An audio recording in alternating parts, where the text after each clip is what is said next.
it's given to Dr. Albert Silver this particular year. Dr. Silver has been absolutely tireless in his advocacy on behalf of equity for patients who have mental health and addiction issues.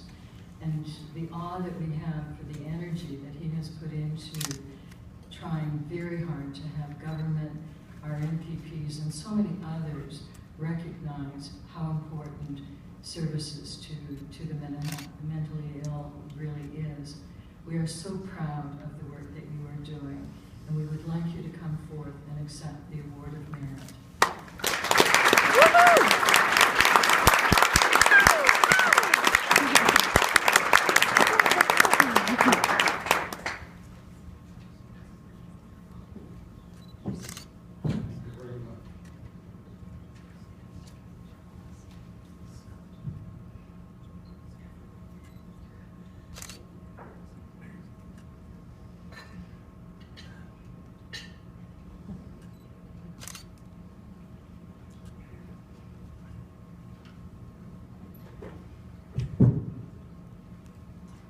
So you can't see me.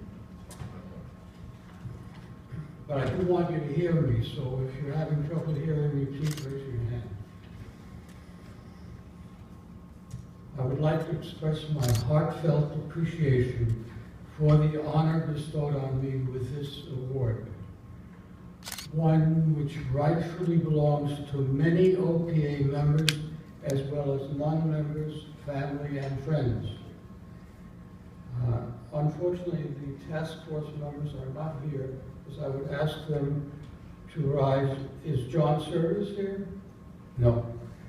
And one of them, unfortunately, is ill, and another, the right-hand associate, without which this could not happen, chose to take a long-deserved vacation to Jackson Hole, Wyoming. Don't we all wish we could be there? All right. I would also like to acknowledge the OPA executives, Jan Kaspersky, our new CEO, President James Story, and past President Connie Kushner. Would you sort of wave your hand, maybe, if nothing else, to Jan and Connie? I think, okay. Jane has attended and contributed to each and every task force meeting via teleconference since her election, while Jan has attended in person. Thank you. Together, we continue to make mental health accessibility a reality. One or two task force members deserve my heartfelt gratitude and recognition. Rafaela Davila in particular, co-chair and right-hand participant. Without her endless support, we would not have survived. John Service has chosen to work with us after retiring to provide us with the benefit of years of experience as OPA Executive Director. Instead, he might have chosen to devote himself exclusively to the pleasures of retirement and diaper changes. I would also like to acknowledge the special wisdom based on years of an illustrious administrative career in the health field and the political savvy of my beloved partner, Rosalind Savage. She's bashful, she's sitting right there. My daughter Ruth has freely given of her artistic and technical talent to create a beautiful mental health logo and poster. Here also today is my daughter Miriam Berger and our grandchild Libby, who came from, will you wave to somebody there? From New Jersey, solely for this event. It means so much to me. My son Adam is here as well.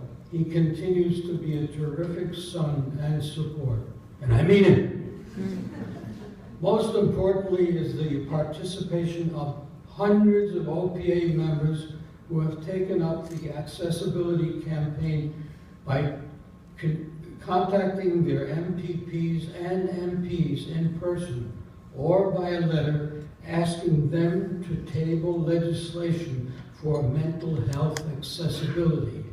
In so doing, you have demonstrated that OPA is a most effective voice for mental health. When we work collectively with grassroots membership and with executives, we can accomplish our goal together. I cannot avoid reminding you again of 3 incontrovertible facts about the crucial importance of providing adequate mental health services for all, which has now become a national campaign of the Canadian Psychological Association. 80% of medical referrals have a psychosocial component. We know too well what they are: panic, depression, family conflict, financial stress, social isolation, anxiety. The list is endless. And yet 92.5% of the healthcare budget is allocated to medical services, and a paltry 7.5% to mental health, a ratio of $13 to 1. Extensive research has demonstrated that when mental health services are included, overall health care costs are reduced by 21 to 27%.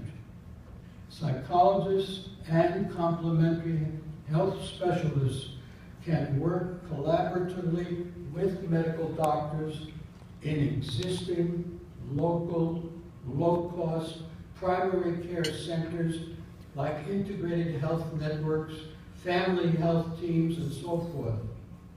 This model can provide early, interventive, preventive, cost-effective, holistic health services and minimize the mental health stigma. Our campaign and rationale is clear. It is intended for the well-being of all people, to help them become happier, more personally and emotionally involved, and productive. Our profession, yours and mine, have the skills and commitment to help people fulfill their potential. As the sages have said, if not now, when? And we might add, if not with our help, then with whose? One last personal note, if I may.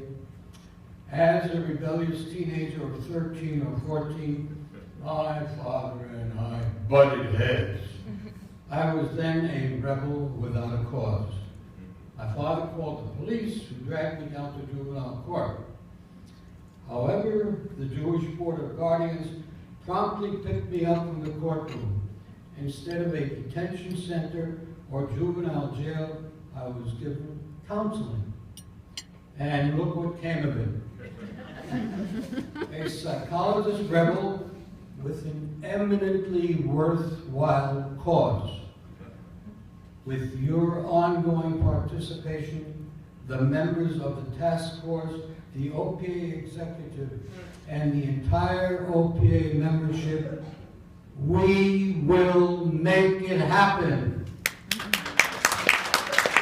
Full and competent mental health services for all. Thank you for your support and for this wonderful honor.